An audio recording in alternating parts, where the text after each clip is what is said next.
Şu anda Buca'da genel anlamda yatırımcının tercih ettiği 1+1 üzerine yatırımlar yapılıyor. Bu da okullar bölgesi olmasından kaynaklanıyor.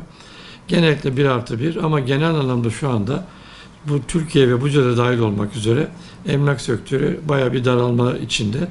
Bununla ilgili Buca'da ve diğer illerde de olduğu gibi çok hareket gözlenmemektedir. Yani. Yatırımcı ve kiracılar olarak da bakılırsa genellikle yetkisiz olan emlak ofislerine gitmemesi gerekiyor. Yetki alınmış ve yetkisi tamamlanmış, alınan yetkiler olan ofislerle profesyonel anlamda hizmet alabilir. Bununla en başta dikkat etmesi gereken bu. Profesyonel olan danışmanlardan bilgi alıp ve yatırımını veya kiralamasını yapabilir. Ayrıca kesinlikle bölgemizde maalesef kaçak emlakçı tabir ettiğimiz şekilde olan çok emlakçı var. Bununla ilgili de girerken ilk önce ofisi ve markaları araştırıp ona göre kiralama ve satın alma yapabilir. Dövizlerin belirsizliği, altının iniş çıkışlı olması biraz sektörü bayağı bu konuda yatırımcıları tedirgin ettiği için etkiledi.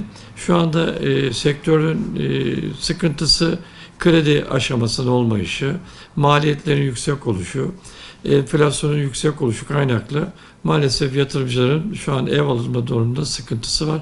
Ama en büyük etken bunların Türkiye piyasasının belirsiz olması ve ekonominin durgun olmasından kaynaklanıyor. Yaz sezonunda emlak sektörü tabii ki bölgesel olarak değişebiliyor.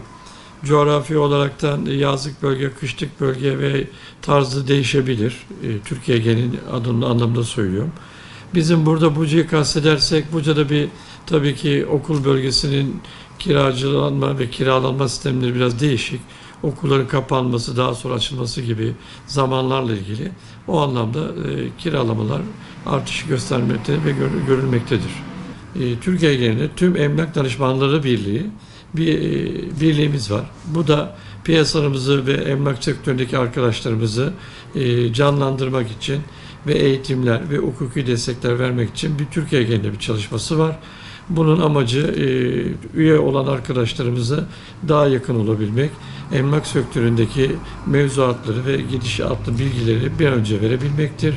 Amacımız bu ağımızı yükseltip tüm Emlak Danışmanları Birliği arkadaşlarımızı üye yapıp bunlarla ilgili birbirimize katkı sağlayıp biz de kendilerine yasal olan bütün aktarımları ve eğitimleri verip daha bilinçlendirmek ve daha çok bir emlakçılarımızı bir yasal hale getirmektir.